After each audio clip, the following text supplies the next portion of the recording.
बिस्मिल्लाहिर्रहमानिर्रहीम। नाजरीन, एक और हिट स्टोरी के साथ मैं हूं शमशाद मांगट। नाजरीन, रावल डैम के हवाले से हम स्टोरीज करते रहते हैं। आपको बताया था कि रावल डैम की बहुत बुरी सूरत हाल है।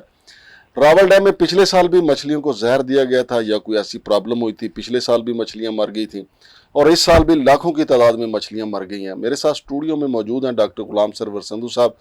उनकी एक्सपर्ट ओपिनियन भी लेंगे, लेकिन प्रोग्राम के आखिर में हम ये भी बताएंगे कि वहाँ पे स्मॉल डैम्स वाले क्या कर रहे हैं और फिशरी डिपार्टमेंट का क्या रोल है और उनका वहाँ पे दफ्तर है, उनका मकरू किरदार क्या है, उसके हवाले से भी बात करेंगे इस प्रोग्राम में। लेकिन पहले जो मछलियाँ मरी हैं उन पे हम बात करते हैं।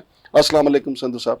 वालेकुम सलाम जी मांगट साहब। संधू साहब, पिछले साल भी ये मछलियाँ मरी, करोड़ों रुपए का ये ठेका होता है 3 साल के लिए, और कल आप यकीन माने पंजाबी में कहते हैं कि मछलियों के 17 लगे पड़े थे, इतनी मछलियाँ मरी हैं। क्या वाकई कोई इतना कोई जालिम शख्स है कि जहर डाल के जाता है और मछलियाँ मर जाती हैं?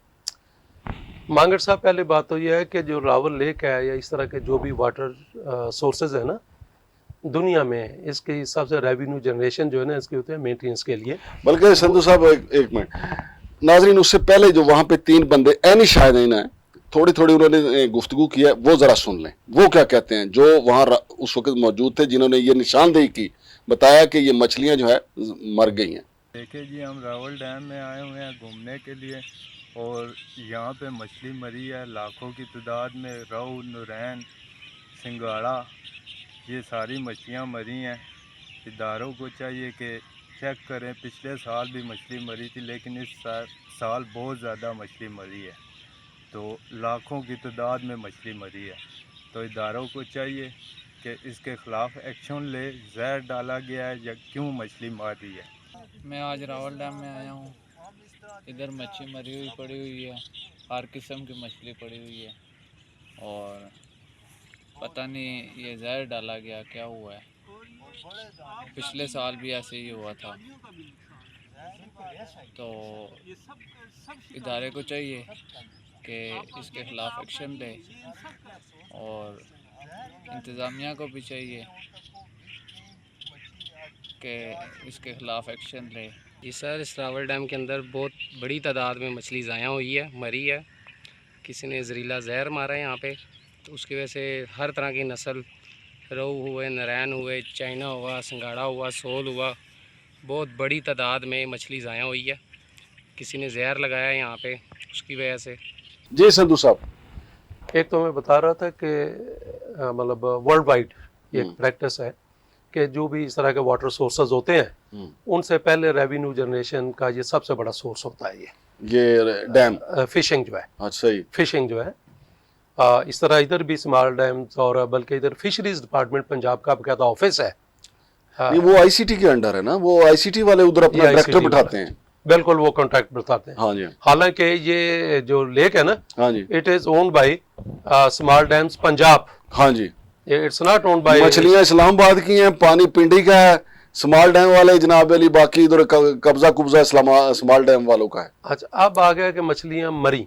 हाँ जी, पहली बात हो कि जो ठेकेदार है उसने सिक्योरिटी का क्या इंतजाम किया हुआ है बिल्कुल ठीक। कि जिसने इतने पैसे पे किए हुए और पैसे उसने उधर से पूरे करने, उधर से कमाना है, तो उसका सिक्योरिटी का क्या इंतजाम था? बिल्कुल ठीक है, बड़ा अहम सवाल है। अगली बात यह है कि आखिर अगर हर साल मरती हैं हाँ जी, तो ये ठेकेदार फिर भी केयरफुल नहीं होता। हाँ जी, पिछले साल भी मरी। हाँ, ये तो एक जट का सवाल है। हम्म, लेकिन जब टेक्निकली हम इन चीजों के पीछे जाते हैं तो मेरा ख्याल है कि एक तो जो फेंस लगी होती है और सुना है कि वहां से जो फेंस थी वो भी उतार ली गई है। वो सारी की सारी, जिस तरह हमने नहीं बताया था कि ये 9th एवेन्यू के साथ और ग्रिल उतर गया, F9 पार्क की जो ग्रिल उतर और गई, 9th एवेन्यू के साथ, और इसी तरह जो हमारा स्मॉल डैम है ना, ये रावल डैम है, इसकी सारी ऑफेंस जो है, वो ग्रिल जो लगी हुई थी वो उतार के ले गए स्मॉल डैम। लेकिन मांगट साहब, 9th एवेन्यू के साथ जो हमने ग्रिल पॉइंटेड उस पर कोई किसी ने कान धरा अभी तक? हालांकि सामने चोरी में आज भी गुजरा हूँ, F9 पार्क की जो बाउंड्री है उसका पॉइंट उठाया था, तो इसी तरह उधर भी सोए होंगे, उधर भी किसी ने नहीं कान धरा होगा। अच्छा, आपके ख्याल में सर जी ये मछलियां जो है वाकई इनको कोई जहर देता है? देखें, जहर जो है ना, मेरा ख्याल है कि इट्स नॉट सो इजी। ये एक इजी स्टेटमेंट हो सकती है या मतलब के मीडिया के लिए ये अच्छी हो जाएगा कि जहर दे दी, लेकिन एक जो सबसे अहम फैक्टर जो देखने वाला है कि कितने एरिया का सीवेज और कितने एरिया का फुजला इस रावल लेक में आता है, उसकी क्या कंडीशन है कि उसकी क्या मतलब है गारंटी कि उसमें कोई जहरीली चीज नहीं होगी। मतलब जिस तरह इंसान को फूड पॉइजनिंग होती है इसी तरह। Yes it is possible, it is potential option, it's a potential region.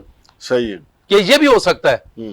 दूसरी बात यह है कि देखें उसके इर्द गिर्द वाइल्ड लाइफ बड़ी होती है। हाँ जी, सेब भी है, मतलब पोर सुअर भी है। सुअर।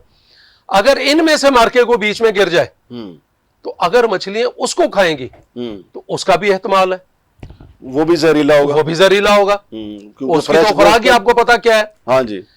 अब सीडी ने क्या कमाल किया कि बजाय इसके कि जहां जहां से सीवेज आ रहा है इतनी बड़ी आबादी का, और बल्कि ये तो जो पीछे पोल्ट्री फार्म्स बने हुए हैं उनका भी इसी में आता है, सारा कॉलोनी में। गंद इधर ही ठीक है आता जी।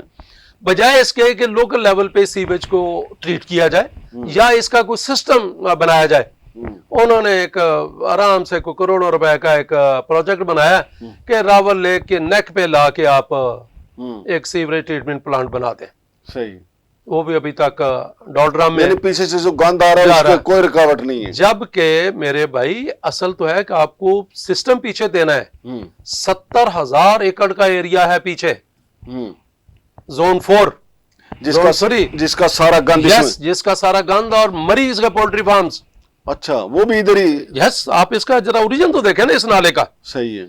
तो मेरे भाई सबसे पहले तो ये देखना है कि वहां से तो कोई ऐसी चीज नहीं आ गई, वरना हर साल ही को जहर की पुड़ी लाके दे देता है। और दूसरी बात है कि जहर की पूड़ी जरूरी तो नहीं है कि फिर इधर ही फेंकी जाए।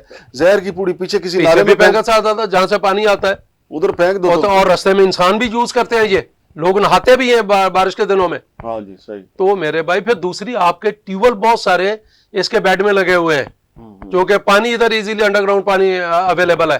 तो वो लोगों के साथ क्या होता होगा।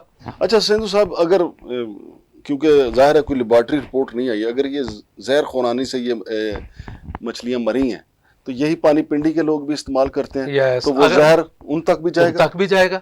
मतलब ना ये ऐसे स्टेटमेंट दे देनी बड़ी आसान है कि जी जहर दे दिया। और भाई इसका जैसे हमने कैंटीन के सिलसिले में बात की थी कि वो पानी जिसमें से फुजला निकला, ये निकला, कैंटीन में तो निकल आया, वही लाइनें सीधे हेडक्वार्टर में, वही लाइनें सीधे सेक्टर में, उधर भी देखो जाके क्या इम्पैक्ट हो। इसी तरह अगर नहर में अपने लेक में पानी जहर दिया है, अगर उसे मछलियां बनी है तो वो पानी सप्लाई भी तो हो रहा है कहीं। हाँ, सही बात है। और दूसरी बात ये कि मतलब वो मछलियां जो है, ये भी क्या गारंटी है कि 100% इधर ही जाया हो जाएंगी। हाँ भाई इधर अगर कोई माजरत से मरी हुई मुर्गियां जो है ज़िबा हो सकती हैं। हाँ जी, सही है। कोई भी चीज पॉसिबल है। नहीं तो संधू साहब, इसका जिम्मेदार आप सीडीए को समझते हैं, स्मॉल डैम को समझते हैं, फिशरी डिपार्टमेंट को समझते हैं, ठेकेदार को समझते हैं, या सब कोई समझते हैं? जनरली तो सबको समझता हूँ, लेकिन जो पहली जिम्मेदारी आती है अगेन, जिस ऑर्गेनाइजेशन ने इसका ठेका दिया है, जिसका ये सोर्स ऑफ इनकम है, और जो ठेकेदार है, ये उसकी यानी पहली हथकड़ियां उनको लगनी चाहिए, फिशरी डिपार्टमेंट को, मतलब वो और बिल्कुल और ठेकेदार दोनों को, कि क्या सिक्योरिटी के अरेंजमेंट आपने की, आपने ये इंसानों को खिलानी है मछलियां, बिल्कुल सही है, ये पानी के इंसानों ने पीना है, बिल्कुल सही बात। तो उसके लिए आप लोगों ने सिक्योरिटी अरेंजमेंट क्या की है? बिल्कुल सही। क्या जब आपने ठेका दिया तो सिंपल बोली दे दी, जाओ जाकर मछलियां पकड़ो? बिल्कुल सही। उसको किसी चीज का तो पाबंद बनाया गया होगा। बिल्कुल सही। इस चीज को, इश्यू को कॉम्प्रीहेंसिवली देखने की जरूरत है। मैं बार बार आपको कहता हूं कि जब तक आप टेक्निकल लोग ऐसी पोजीशंस पे नहीं लगाएंगे और इसकी रेगुलर मॉनिटरिंग और अकाउंटेबिलिटी नहीं होगी, हर साल मछली मरती रहेगी। संधू साहब, अब जो है ना कि कोई बंदा ऐसा तलाश किया जाए वो जो वाकई टेक्निकली समझता हूँ मामलात को। भाई अपॉइंट करें ना, पोस्टें आपके पास सर, है। वो ऐसे लोगों की जरूरत नहीं है, उनकी जरूरत है जो कारीगर हो, फनकार हो, जो पैदागिरी जानते हो। तो सर फनकार फिर यही कुछ निकलेगा।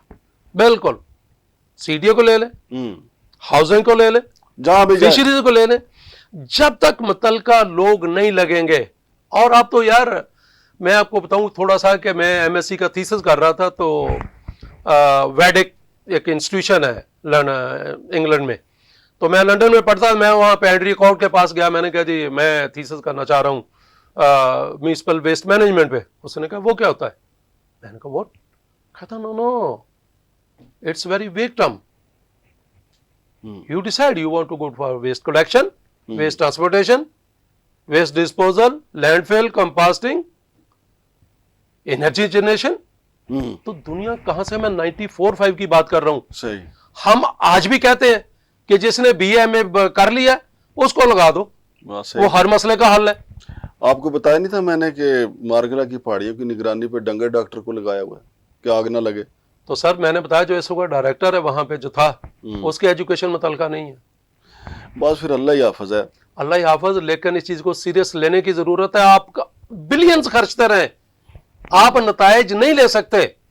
मैंने उस दिन बलूचिस्तान की मिसाल आपको दी थी कि 2 अरब रुपए मास्टर प्लान पे लगा रहे हैं, लेकिन non town planning fund master plan बना रही है, बना के देख ले।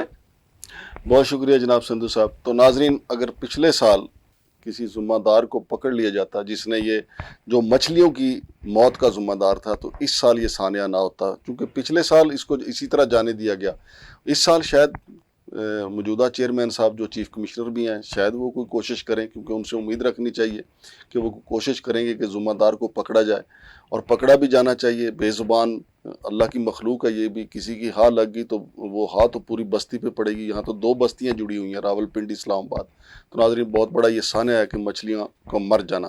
अलबत्ता तहकीकात होनी चाहिए कि ये जहरीले मवाद से मरा है, जहर से मरा है, या पानी के अंदर जो जहर चला गया उससे मरा है। और जहाँ तक मैंने आपको कहा था कि हम आपको बताएंगे, स्मॉल डैम वाले वो तो अपने लगे हुए हैं तामीरात में, अपने बड़े बड़े प्लाजे बना रहे हैं, अपना रेस्ट हाउस बना रहे हैं। और ये जो यहाँ का जो फेंस लगी हुई थी, जो ग्रिल लगी हुई थी, इसकी चोरी में भी उन्हीं का अमला मुलव्वस है।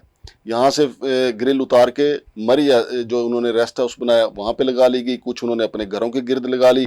इसी वजह से कि सूअर, कुत्ते, गिद्दड़ यहाँ से इसमें चले गए रावल डैम में और मर गए बीच में जाके, लेकिन चूंकि परवाह नहीं की। और ये सारे मसले मसाइल जो ठेकेदार को भी पता था। और फिशरी डिपार्टमेंट रावल डैम के बिल्कुल किनारे पे है, वो सरकारी गाड़ी में जाते हैं, अंदर AC के मजे लेते हैं और घर चले जाते हैं। काम वो जो उनके जुम्मे है वो नहीं करते।